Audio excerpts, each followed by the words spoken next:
Hey, it's Kirk Langford, General Manager at Unique Training and Development and Frontline Leadership Systems. We're here with another episode of Leader Feeder, and today we want to talk a little bit about how to resolve people who are butting heads on your department, or what to do when people butt heads in your department or on your team. So we're going to talk a little bit about conflict management.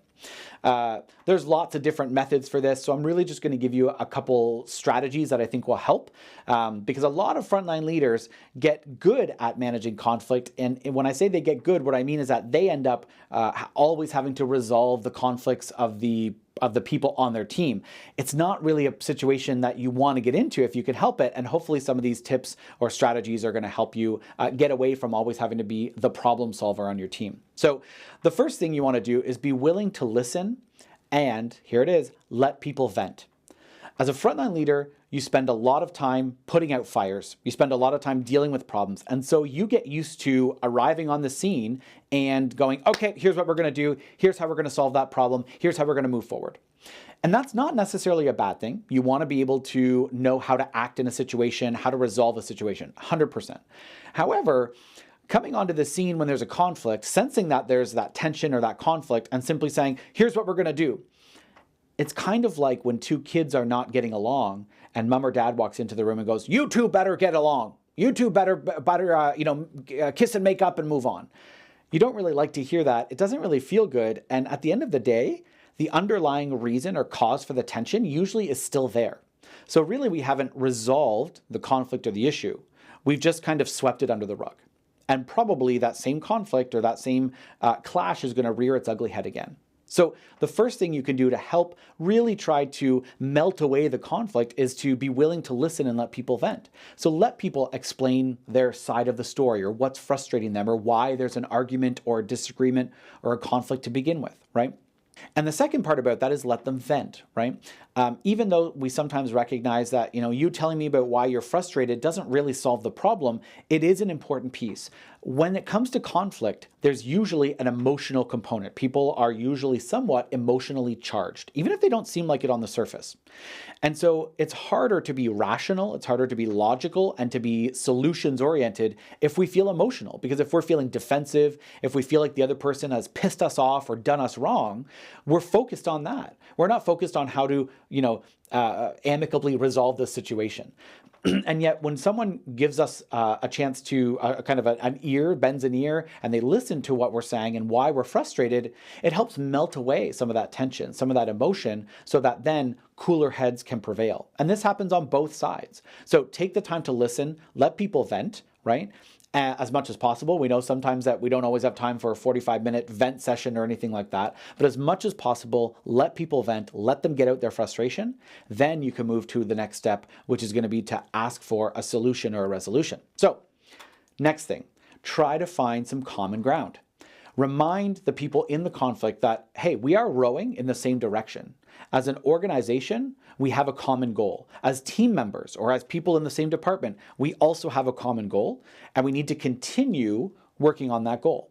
All right? So you can set that early on as an expectation. Hey, as I listen to both sides, as I hear what's frustrating you guys, I just want to remind you that we are supposed to be rowing in the same direction. I have an expectation that we're not out for to get each other's egos, and this isn't about egos. This is about trying to find the best way to move forward for the organization and for our team to achieve our goals. Set that expectation early on so that we remove the idea that it's about each person winning or losing, and rather about the organization winning by us finding an amicable and professional way to overcome this conflict. And then the third tip is to ask for a solution or a resolution from the people involved. Often, each side will already have an idea of what they want to do, how they want to resolve it, what they think is best, right? And if you as the leader, again, if you come in and just tell them how it's going to go, you're not empowering the people on your team to become problem solvers themselves. And in fact, you're creating a dependency. You're creating a bit of a crutch, because what they're going to do is every time there's a problem, we're going to go to Kirk and ask him to fix the problem. We're going to go to Kirk and ask him to be the mediator or the arbiter who's going to make the decision on sort of who's right and who's wrong and whose idea we're going to go with in the end. And you don't want to get into that as the frontline leader. That's not your job, is to resolve conflicts and squabbles. Yes, you want to be and need to be part of that process in some cases, but you want to go to them and say, all right, we've got this opinion of how we should work on this project or how we should complete this task. How do you think we should go about it? And what are the reasons for suggesting of doing it that way? Okay? What are your suggestions and what are your reasons? What does a resolution in the middle look like? And as much as possible, it's not always going to be completely possible, mind you, as much as possible, get them to both suggest the solutions or resolutions, but also for them to agree and kind of commit to whatever the solution or resolution is, rather than, again, you having to be Judge Judy and hand down the verdict. So those are my 3 suggestions that can help when people are button heads in your department. Be willing to listen to both sides, let people vent a little bit. It removes some of the emotion and helps people be a bit more rational. Remind them that as an organization, we should be rowing in the same direction, right? We have the same goal in mind as a department or as a team, and therefore that takes precedence over anyone's ego.